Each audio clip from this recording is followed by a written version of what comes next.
kigger jeg engang. Wow, hvad er det ude til højre? Men som du kan se, så har jeg plantet træer, og det ser rigtig hyggeligt ud. Og vi går på en lang stor vej her. Og der er nogle træer, der ikke lige helt er vokset op endnu. Jeg synes nogle gange det er lidt random, nogle gange vokser det helt vildt.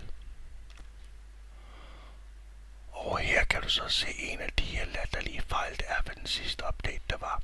Hvis du prøver at lægge mærke til, at du kan se midt i billedet, der er der en stor fejl nu, som der ikke plejer at være. Men hvor man kan se den ene træstamme, den vender forkert. Det skaber nogle problemer, når man prøver at bygge.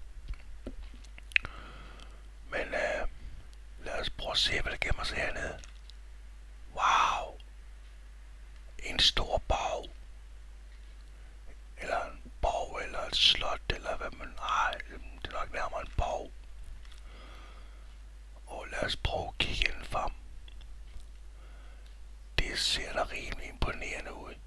Det tog også rimelig lang tid for at bygge det. Fordi at man skal huske at tælle rigtigt hver gang. Og det her måske ikke ligefrem nogen genial løsning. Men jeg synes i hvert fald, det blev meget godt. Og så er det sådan her alle 4 steder, hvor man kan kigge ud. Det her det er jo sådan set kun en start på, hvad jeg kunne tænke mig at lave. Jeg har ingen idé om, hvordan det skal komme til at se ud. Men må ikke det bliver flot med tiden.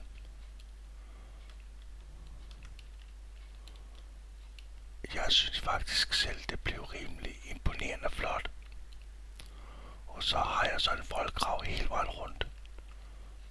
Og så herover der har jeg også en lille udkigspost. Herover. Og jeg har også tænkt på, at jeg skal have lavet en herover også.